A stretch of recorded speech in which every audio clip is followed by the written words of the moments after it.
Let me give you a little bit of history where I came from, starting back with my wife. We both came from Fir Creek High School.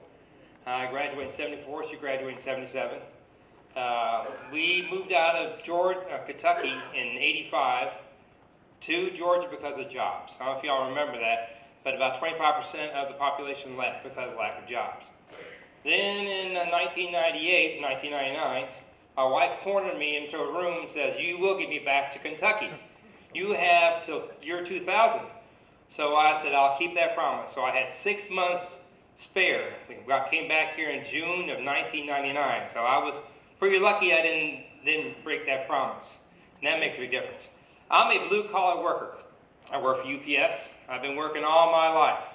I retired from the Navy in 1999. And my dad, he served in World War II. Which is really an honor to just follow behind him. NBC is not really notorious for polls, but they did a poll, and they said, do you believe that God's Word should be staying in the American culture? 86% of the American people said yes. 14 said no. So why is 14% ruling over the 86%? And that's something we need to look at. Okay, guys? Amen. The next thing they talked about was silent prayer for children in school. 94% said yes. There's nothing wrong with a child taking a silent prayer. I mean, we need to make that connection every day of our life if we're going to be successful in our endeavors, no matter what it is. So that was the next one is, it says, ask Americans about the Social Security being broken. And that was 80%. It's time we need to look at Social Security. One of the things I want to try to do is take the Social Security budget by itself, separate it, don't let the politicians touch it, and let it grow and let it mature. I mean, it's our money. It's not theirs. It's our money. And that's the way it should be. The next thing is I had made up a simple plan, 3 plans. The first one I talked about was Social Security. Today, we are being taxed to death, between 30 to 40%. Since I worked at UPS, I mean, they've been a wonderful employer for me. I had a nice bonus of $500. They took $250 right off the top because of taxes. Why? Does it really make any sense? It's our money, and that's the way it should be. So one thing I like to see is they need a restriction to the 16th Amendment. The 16th Amendment of birth was February 13, 1913. And the focus is to soak the rich. Boy, they got a rude awakening. It didn't happen like that. When World War II came around, politicians saw that as an opportunity to say, hey, let's make that connection. You got to do your job. Give that money to them so we can be able to win. That's fine. But the point of the matter was it didn't stop there. It kept on going and going and going. Congress has a lot of control over our code system. There's over 197,000 pages in the code system versus the fair tax. That's 188 pages. The fair tax is real simple. The idea is that you be able to keep your money.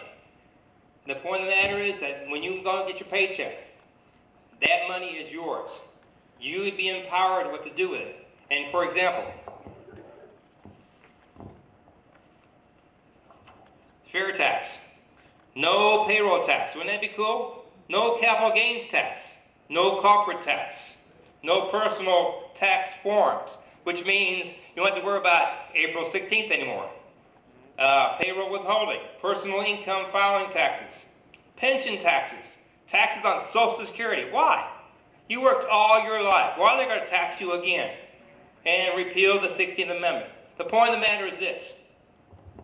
Once you get rid of the corporate tax and the gains tax, guess what happens? A lot of businesses will come back to the United States because they see a profit. There's nothing wrong with that, guys. A profit is good. That's part of the American pie. But what happens is that your whole income base grows. Businesses will come back in here, and they'll go in here and they'll invest back in America. They'll bring back America back to where it used to be. Number one, when it comes to productivity. We're talking about something that we need to really be proud of. I mean, at one time, well, even the Walmart said, "Made in America." Okay, there's nothing wrong with that. Now what we need to do is we need to learn to compete against global countries like Korea, China, and Taiwan. Okay? And we need to start looking at that. And the best way to do that is to learn to educate our employees and employers and our children and our children's children to be able to create that. The last thing, we'll be able to get rid of the IRS. Because we don't need them. Once we get rid of the 16th Amendment, they don't need to have the IRS anymore. And that's the whole point, because it's your money. You can do with what you want. And that's the power of it. God gives us the opportunity to have our freedom. And what we need to do with it is, not only we need to focus on today, we need to focus on what's best for our children. I mean, why do we leave a deficit here that are in the trillions of dollars? It's time to step back and reevaluate the system and saying, this is where we need to go, and this is how we get there. Thank you.